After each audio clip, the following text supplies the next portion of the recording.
आप कितने पैसे साथ लेकर सफर कर रही हैं? नकद पैसे मेरे पास बस यही है। और कितने ये? होंगे करीब 24-31 हज़ार रुपए। 24 से 31 हजार रुपए। दोस्तों, अगर आपके पास 6,000 रुपये है, यानी एयरपोर्ट में आते हो, विदेश से फॉरेन कंट्री से यहाँ पे आ रहे हो, काम करके आ रहे हो या फिर घूम के आ रहे हो और आपके पास 6,000 रुपये है, तभी आप घर पहुँच पाओगे, नहीं तो घर जा ही नहीं पाओगे। बहुत इंपॉर्टेंट खबर आपके साथ शेयर करने वाला हूँ और इस वीडियो को बिल्कुल मजाक में, हल्के में ना लेना और ये ना सोचना कि झूठ न्यूज़ है, फेक न्यूज़ है, क्योंकि ये जो अपडेट बताने वाला हूँ, यह खबर बताने वाला हूँ, जस्ट अभी अभी ये अपडेट आई थी और मैं सोचा आप लोगों के साथ ये वीडियो ज़रूर शेयर करनी चाहिए ताकि आपको पहले से पता हो जाए, क्योंकि बहुत सारे 1 करोड़ से ज़्यादा प्रवासी सिर्फ खाड़ी देश में है और लगभग टोटल जो बताया जा रहा है विदेश मंत्रालय द्वारा कि एनआरआई की जो तादाद है 3.5 करोड़ भारतीय लगभग पूरे दुनिया में भारतीय काम करते, तो वहाँ पे कोई 1 साल कोई 2 साल के बाद छुट्टी आते हैं, तो आने के टाइम जो श्रमिक है, जो कामगार हैं, उनको मालूम है कि उनके पास पैसे नहीं होता है, सारे पैसे का शॉपिंग कर लेते हैं, घर आने के टाइम सारे पैसे अपने फैमिली के अकाउंट में भेज देते हैं और फिर एयरपोर्ट पर पता चलता है कि उनको इतना पैसे देने पड़ रहे हैं और जब तक नहीं वो पैसे देंगे तब तक वो घर जा ही नहीं सकते हैं। तो इस अपडेट को स्टेप बाय स्टेप इस वीडियो में बताने वाला हूं, तो चलिए स्टार्ट करता हूं, बताता हूं अपडेट के बारे में। तो उससे पहले दूसरा अपडेट है वो भी आपको सुनाता चलूं,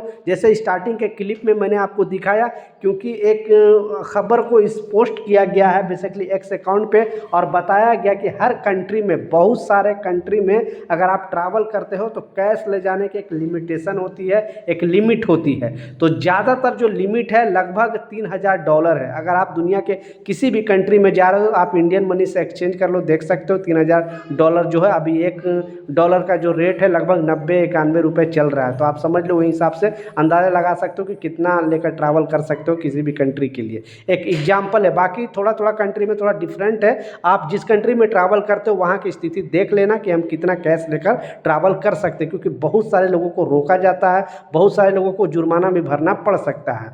तो आप, क्योंकि इस तरह के जो न्यूज़ है, इस तरह का खबर है, छापी गई थी अपने एक्स अकाउंट पे एयरपोर्ट अथॉरिटी द्वारा, तो मैं सोचा आप लोगों के साथ इस वीडियो को शेयर भी करूं और लोगों को बताऊं कि आप अगर कहीं भी जा रहे हो तो आप लिमिट से ज़्यादा पैसे लेकर नहीं जाना, कैश है, ठीक है। कैश अगर लिमिट से ज़्यादा लेकर जाओगे तो फिर आप पर प्रॉब्लम हो सकता है, पहला।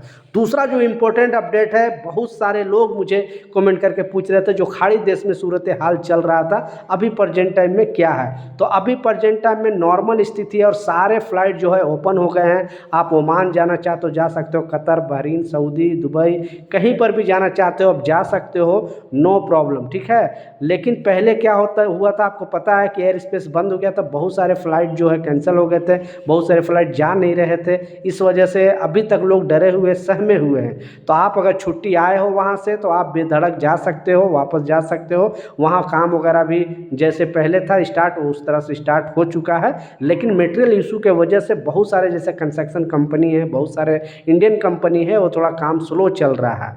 तो अगर आप नए सिरे से जॉब सर्च करने के लिए जा रहे हो या जॉब के लिए जा रहे हो तो थोड़ा इंतज़ार कर लो। लेकिन अगर आपके पास वर्क वीज़ा है और आप जाना चाहते हो, छुट्टी पे यहाँ पे आए थे, तो आप जा सकते हो, आपके लिए ओपन है और आपको जाने में कोई परेशानी नहीं होगा। हाँ, थोड़ा फ्लाइट का जो टिकट का जो प्राइस है वो थोड़ा ज़्यादा हो गया, क्योंकि फ्यूल महंगा होने की वजह से, फ्यूल जो है महंगा हो गया, इस वजह से जो प्राइस है थोड़ा आपको टिकट का ज़्यादा रहेगा, लेकिन आप ट्रैवल कर सकते हो बेधड़क।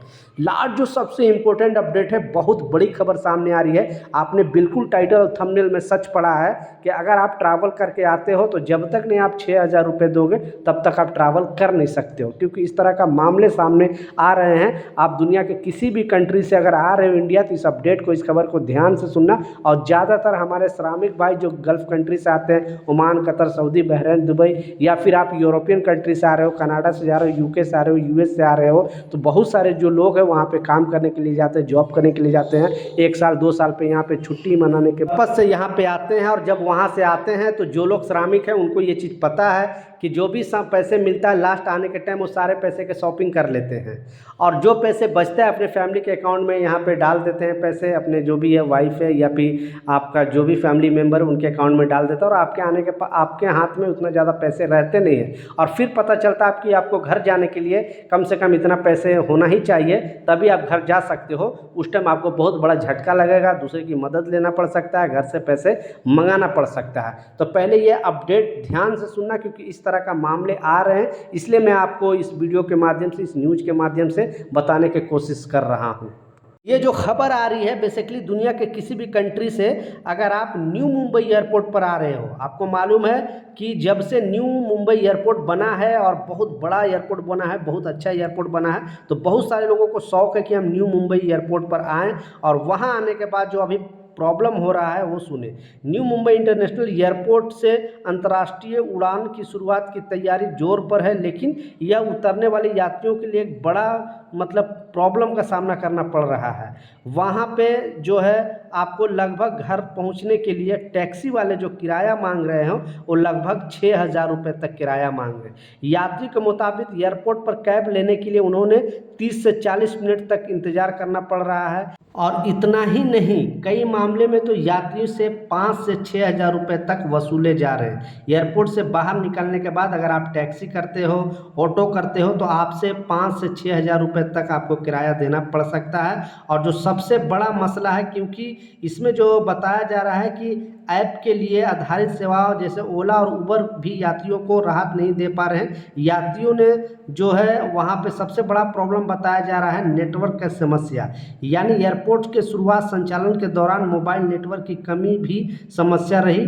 टर्मिनल के अंदर नेटवर्क ना होने के कारण भी ये सब टैक्सी वाले इसका फ़ायदा उठा रहे हैं, क्योंकि वो लोग जो हैं उनकी फैमिली मेम्बर को बुला नहीं पा रहा है, इस वजह से मतलब मसला हो रहा है। तो कहने का मतलब है कि न्यू मुंबई एयरपोर्ट पर आने का अगर आपको शौक़ है तो आपके साथ अपने साथ पैसे लेकर ज़रूर आना, और ज़्यादा कोशिश करना कि ये वाला एयरपोर्ट पर अभी ना आए, क्योंकि अभी प्रॉब्लम चल रहा है और वहाँ आने के बाद आपको मतलब ज़्यादा मुश्किल का सामना करना पड़ सकता है। इसलिए मैं अपने चैनल के माध्यम से आप तक इन्फॉर्म कर दिया, ताकि आप लोग सतर्क रहें, सावधान रहें। ये कुछ अपडेट था, कुछ जानकारी था, मैं सोचा आप लोगों के साथ शेयर करूं। मिलता हूं नए अपडेट के साथ, नई जानकारी के साथ। जब तक जय हिंद।